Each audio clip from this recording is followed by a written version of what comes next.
All right, today's list is one of my very favorite conversation starters at a party. I really recommend it, especially if you're around people who love horror, because today we are doing most incriminating circumstances at the end of a film. So specifically, I'm talking about horror films where at the end of the movie, we find our protagonist in a circumstance that while we got to watch it all happen, so it's justified, good luck explaining that to the cops, sweetie. First, I'm gonna go with Tim, the brother from Oculus. This one is especially incriminating for him because not only is his sister dead because of a button that was pushed that is covered in his fingerprints, but also he obviously was already put away for a very long time and only just got out, and he had been in a psychiatric facility for basically his whole young adult life because he killed his dad, technically, even though we know that there's a lot more to it than that. I would love to just hear what is going to happen on the stand. Love to hear how we're getting that through to the jury. Get Out from 2017. Of course, there obviously, if you know anything about like the behind the scenes, there is an alternate ending that was a whole lot sadder and that they did not end up going with. You should look up the alternate ending if you have a chance. Basically, it ends with at the very end when Chris is like on top of Rose about to kill her, and when Rod shows up and we think it's the cops, but then, oh, thank God it's Rod. In the alternate ending, it is in fact the cops.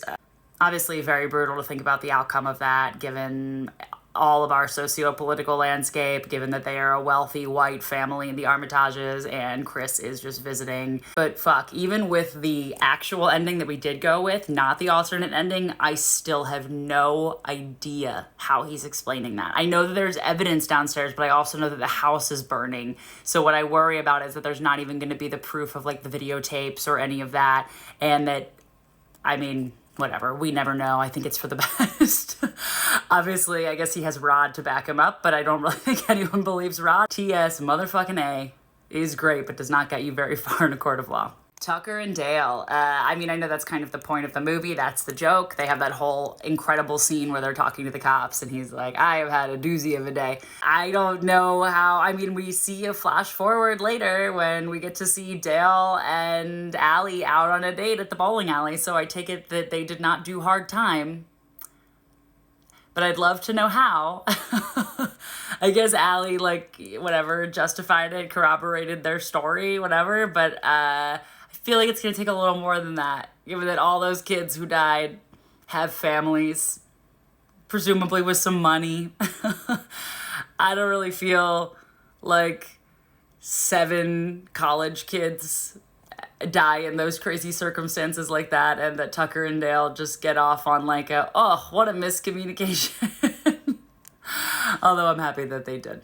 And the last one, this is actually 2 movies I'm going to group together because I could talk for hours about these 2 movies, comparing and contrasting them, but I'm doing Ready or Not and You're Next. In Ready or Not, I think that Grace's circumstances are pretty brutal because of the fact that she, as we learn, grew up in the foster care system. She is marrying into an absolute billionaire family, a dominion as they call it, and the entire house just burned down the night that she officially, legally married in and is now the heir to the fortune.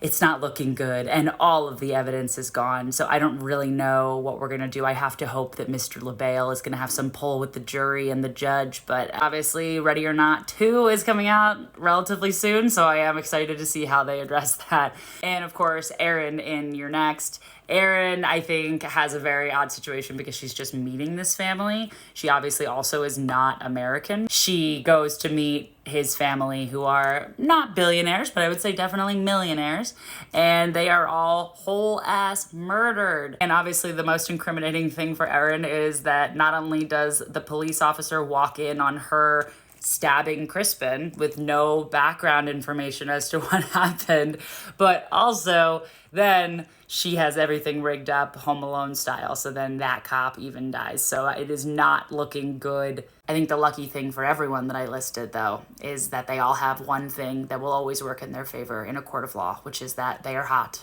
and juries will always, always vibe with someone who's hot. I don't make the rules, it's just true.